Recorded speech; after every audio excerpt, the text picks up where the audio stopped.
प्रिय साथियों, आदरणीय श्री महाराज जी कहते हैं कि अभ्यास व वैराग से मन सदकर प्रभु नाम में लगता है। ज्ञान की बात, साधना की बात भारत भूमि से ही प्रसारित हुई। हमारे मनीषियों ने कहा कि गायंती देवा गिलगित कानी धन्यस्तु देवा भारत भूमि भागी, अर्थात देवता भी जिस भूमि के गीत है उस भूमि की साधना पद्धति का प्रसारण हुआ। कुरुक्षेत्र युद्ध के मैदान में जब अर्जुन कायरता को प्राप्त हो गया तब भगवान श्री कृष्ण ने उसको संभालने के लिए ध्यान का क्रियात्मक बोध कराया। हमारे संतों ने तो ध्यान के बारे में बहुत कुछ कहा है कि शब्द बिना सुरती आंधरे कहो कहा को जाए, द्वार ना पावे शब्द का फिर भटका खाए।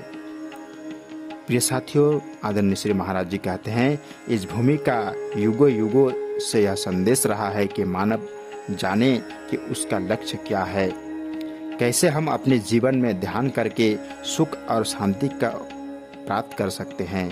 इन सब बिंदुओं पर थोड़ा हमें विचार करना होगा, क्योंकि ध्यान के जरिए हमें जो चीज़ हमसे बहुत दूर होती है उसको हम अपने करीब ले आते हैं। आप लोग यहाँ में बैठे हैं, आप जानते हैं कि भारत का ताजमहल यहाँ से कितनी दूर है। हिंदुस्तान के अंदर आगरा शहर में ताजमहल बना हुआ है। फिजिकली आप अमेरिका में बैठे हैं, पर आप जानना चाहे तो आपको काफ़ी समय लगेगा। अगर मैं आपसे कहूं कि आप ध्यान कीजिए कि ताजमहल आपके सामने है, आप दोनों आंखों को बंद करके ताजमहल का ध्यान करते हैं तो इमारत जो वहां से हजारों मील दूर है वह आपके सामने प्रकट हो जाएंगी। ध्यान के जरिए हम अपने सज्जनों को याद करते हैं, जो बात हम दिल में भूल जाते हैं उनको रात को हम चिंतन कर याद करते हैं।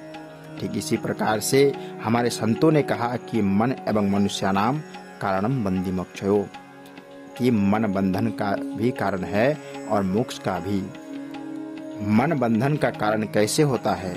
हमारे मनीषियों ने कहा कि जब मन संसार के विषय वासना में फंसकर केवल मात्र पदार्थ जगत का चिंतन करता है तो वह व्यक्ति को पदार्थ जगत ले जाता है, और पदार्थ से परे को परा फिजिकल आध्यात्मिक तल है। जब उसका मन चिंतन करता है तो वह मन उसको भौतिकवाद से परे जो अध्यात्म है उस जगत के अंदर ले जाता है। इसीलिए हमारे संतों ने कहा कि मन जीता तीन जग जीता। कुरुक्षेत्र के मैदान में अर्जुन श्री कृष्ण महाराज से कहता है कि हे अर्जुन, कृष्ण में संपूर्ण वायुमंडल की गठरी बांध सकता हूँ। अर्जुन कहते हैं कि कृष्ण में संपूर्ण वायुमंडल की गठरी बांध कर आसान कर सकता हूँ। धरती के अंदर बाण मार कर मैं पानी को प्राप्त कर सकता हूँ, पर यह मन को बस में मैं नहीं कर सकता। बड़ा दुष्कर है। तब श्री कृष्ण महाराज कहते हैं कि निसंदेह मन को बस में करना बड़ा कठिन है, पर यह मन बस में हो सकता है। कैसे बस में हो सकता है? अभ्यास और वैराग्य से। प्रिय साथियों, श्री सद्गुरुदेव महाराज जी के मानव धर्म संदेश जनवरी 2001 में यह संसार छपे थे। आदमी तन मन धन से कितना ही शक्तिशाली क्यों न हो, पर दुख में वह अकेला ही रह जाता है, उसका कोई सहायता नहीं करता है। जब तक आपके पास धन है तब तक अनेकों मित्र बन जाएंगे, पर विपत्ति पड़ने पर कोई साथ नहीं देता है।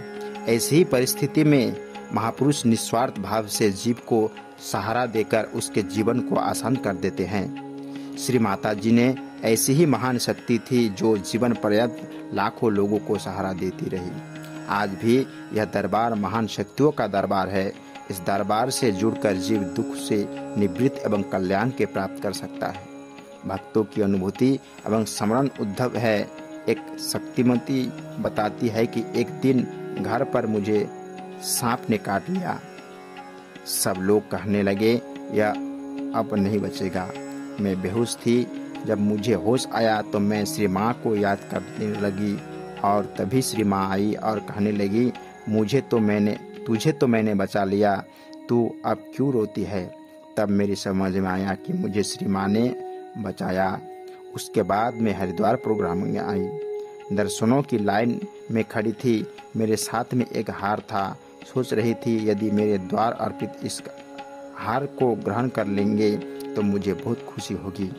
जैसे ही मैं माँ के नज़दीक पहुँची तो श्री माँ ने हार लेकर अपने गले में डाल लिया। उस समय मेरी खुशी का ठिकाना न रहा और पता चला कि श्री माता जी अंतर्यामी हैं।